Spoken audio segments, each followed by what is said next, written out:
Hello everyone! Welcome back to my YouTube channel, Pinoy Crew TV. Ayan, pagkatapos kay Alex Iala, iba na naman ang ating pag-usapan. Ang pag-uusapan natin ay itong matandang abogada na nirigla daw after nung pre-trial nila nung Thursday.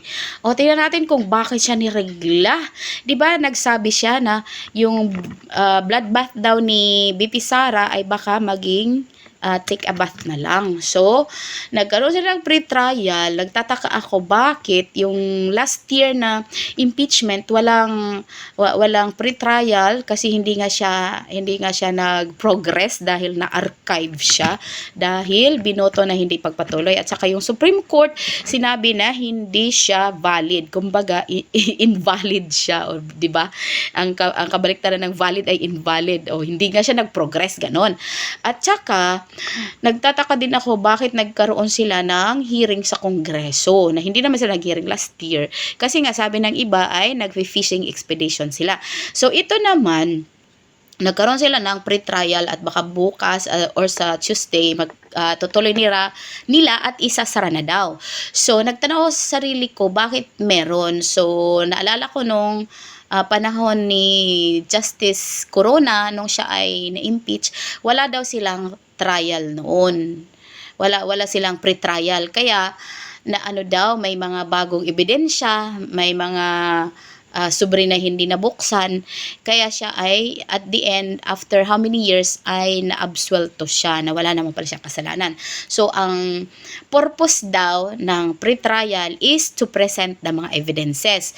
So ayun, nagalit si Attorney Kapunan at saka si Renico, ang spokesperson ng Kongreso, sa spokesperson ng prosecutor's spokesperson, nagalit sila na daw ampaw, ganon, kasi hindi na naglabas, hindi daw nila pinakita si Mergis Piatos. Laging hinahanap nila si Piatos talaga ang dahilan ng lahat ng ito, na nagagalit yung mga taga-Congress. Kung sa kay ex-congressman Kiko Barsaga pa ay Buaya Farm, ganon. So sabi dito sabi ni Attorney Kapunan, may period ako ngayon, mainit ang ulo ko. Kapunan nirigla sa tension sa pre-trial. O di ba? Pre-trial pa lang yun, o di ba? Nirigla ka na, di ba? Sabi mo, sobra kang confident na matatalo or may impeach talaga si BP Sara. Pero bago tayo mag-umpisa, tingnan muna natin, nag-search ako sa Google, saan pa? Sa Google, at tinignan ko kung ano yung mga cases na hindi niya naipanalo. So, yung mga cases na hindi niya naipanalo ay mga sikat yun. O, tingnan natin, basahin natin dito sa Google. Sabi dito, Attorney Lorna Kapunan did not win her own legal battle regarding a high-profile slander and unjustification complaint filed against her by the University of Santo Tomas or USC Faculty of Civil Law, Dean Nilo Divina. Hindi siya nanalo sa sarili niyang kaso. Paano pa yung sa ibang kaso? Kasi daw, yung kaso na hinandulan niya ay yung kaso ni Atio Castillo, yung namatay ba sa hazing. Kasi nga, nagsabi siya ng kahit ano-ano sa television pa. So, hindi siya nanalo doon. Sabi dito, the Department of Justice indicted her for slander while the Metropolitan Trial Court initially acquitted her.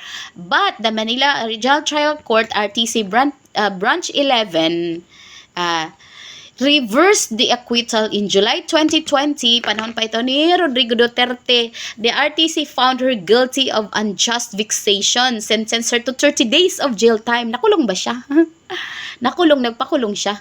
30 days na, tapos pinagbayad pa siya ng 2.5 million in damages and attorney's fees. So, diba? Yun yung hindi niya naipanalo. So, tingnan natin kung mananalo siya dito sa impeachment, kasi isa siya sa mga private lawyers or tumatayong private lawyers ng prosecution against VP Sara Duterte. O ito, other notable cases, she didn't win, o hindi rin siya nanalo sa mga kaso to. Ito, pinakasikat talaga to. Ito yung kay Janet Lim Napoles. Hindi sila nanalo doon.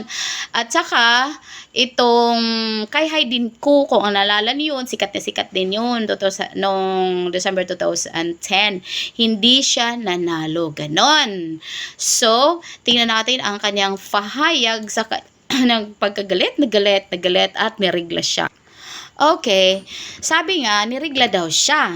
So, hindi basa-basa yung sa babae pag nirigla, ha? Masakit ang ulo, masakit tiyan, mainit, lahat masakit. Okay. So, how old is she na ba? Bakit pa siya nagkaroon ng rigla? So, si Attorney Lorna Capunan ay 74 years old. Para pala siyang si Sarah sa Bible, yung asawa ni Abraham, na nanay ni Isaac, na meron pa siyang rigla. Kasi 74 years old, si Sarah naman ay 90, wala nang rigla.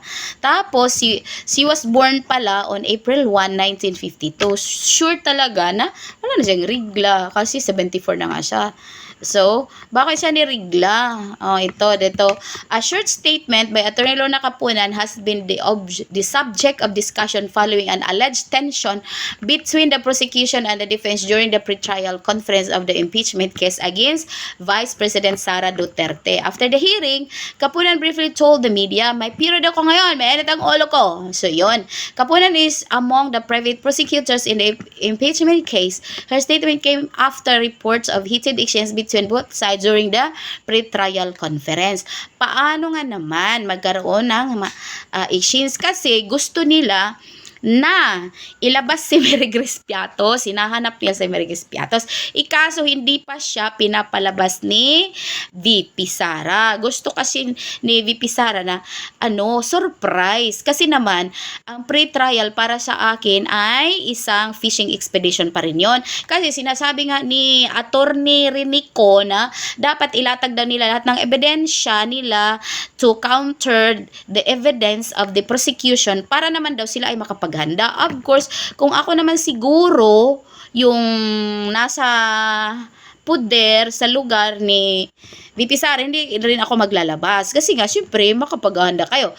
But, according to Rappler na it is easier, it will save time and save money and save effort if there is pre-trial, kasi nga mag-a-agree sila na ito yung ebidensya nyo, ito naman yung counter evidence, ito yung mga testigo, tapos mag-a-agree daw sila na yun na, at sinasabi pa nila na wala na daw dapat bagong witnesses or bagong ebidensya during the trial. Yun ang sabi nila. Pero, nasa sa inyo kung sang-ayon kayo, pero sa akin hindi ako sang-ayon. Kasi nga, syempre, I have to keep my evidences para hindi nila malaman. Pero gusto ng kabila na malaman. So, yun lang po. Maraming salamat. Ikaw, naniniwala ka bang nirigla nga si Attorney Lorna Capunan? So, yun lang po. Maraming salamat. Bye-bye.